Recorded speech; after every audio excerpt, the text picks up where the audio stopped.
Hi friends, நம்ம சேனலில் குழந்தைங்களுக்கு ரொம்ப பிடிச்ச சாக்லேட் கேக் எப்படி பண்ணலான்னு பார்க்கலாம் வாங்க. நான் இன்றைக்கி ஒரு பவுலில் 2 முட்டை உடச்சி ஊற்றி எடுத்து வச்சுருக்கேன். இது கூட நம்ம 1 கப் சுகர் சேர்த்து நல்லா க்ரீமியாக வர வரைக்கும் இதை பீட் பண்ணி எடுத்து வச்சுக்கலாம். இப்போ இந்த அளவுக்கு க்ரீமியாக வர வரைக்கும் நம்ம அடித்து இதை எடுத்து வச்சுக்கணும். இப்போ இது கூட 1 கப் வெண்ணெய் சேர்த்துக்கலாம். அதே 1 கப் பால் சேர்த்துக்கலாம். 1 டீஸ்பூன் வெனிலா எசன்ஸ் சேர்த்துட்டு எல்லாத்தையும் நல்லா கிண்டி இதை தனியாக எடுத்து வச்சுக்கலாம். இப்போ நம்ம ஒரு சலடை எடுத்துக்கலாம். அதில் 2 கப் மைதா சேர்த்துக்கலாம்.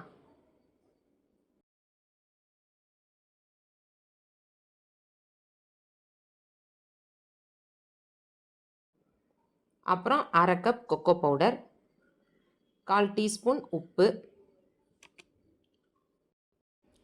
1/2 teaspoon baking soda, 1/2 teaspoon baking powder. எல்லாத்தையுமே நம்ம நல்லா சலித்து எடுத்து வச்சுக்கலாம். இப்போ நம்ம ஏற்கனவே க்ரீமியாக அடித்து எடுத்து வச்சுருக்கோம்ல, அதையும் இந்த பவுட்ரையும் நம்ம நல்லா மிக்ஸ் பண்ண போகிறோம். எப்படி மிக்ஸ் பண்ண போகிறோன்னா, கொஞ்சம் கொஞ்சமாக போட்டு ஒரே டைரெக்ஷனில் ஜென்டிலாக அப்படியே கிண்டி விட்டு நம்ம 2ஐயும் சேர்க்க போகிறோம்.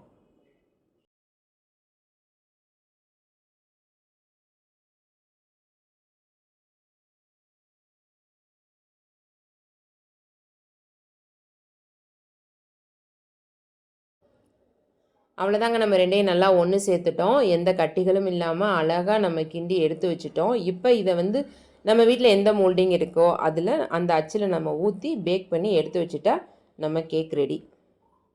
இப்போ நம்ம ஓவனில் வச்சு எடுத்துடலாம். 180 டிகிரி செல்சியஸில் 45 மினிட்ஸ்லேருந்து 50 மினிட்ஸ் வரைக்கும் நம்ம வச்சு எடுத்துட்டோம்னா நம்ம கேக் ரெடி. இப்போ இது பேக் ஆகி ரெடி ஆகிறதுக்குள்ளே நம்ம சாக்லேட் சாஸ் ரெடி பண்ணிடலாம். நம்ம ஒரு பேன் எடுத்துக்கலாம். அதில் 1/2 கப் சீனி, 1/2 cup cocoa powder, 2 teaspoon cornflour,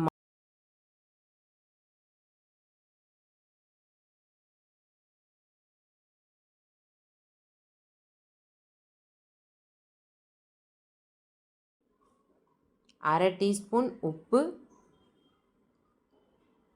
1 teaspoon vanilla essence, 1 cup பால். நான் 2 1/2 கப்பில் ஊற்றிருக்கேன். 1 கப் பால்.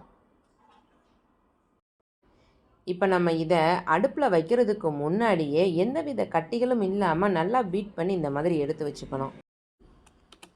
ஸ்லோ ஃப்ளேமில் வச்சு இந்த மாதிரி அடி பிடிக்காத மாதிரி நம்ம கிண்டி விட்டுக்கிட்டே இருக்கணும்.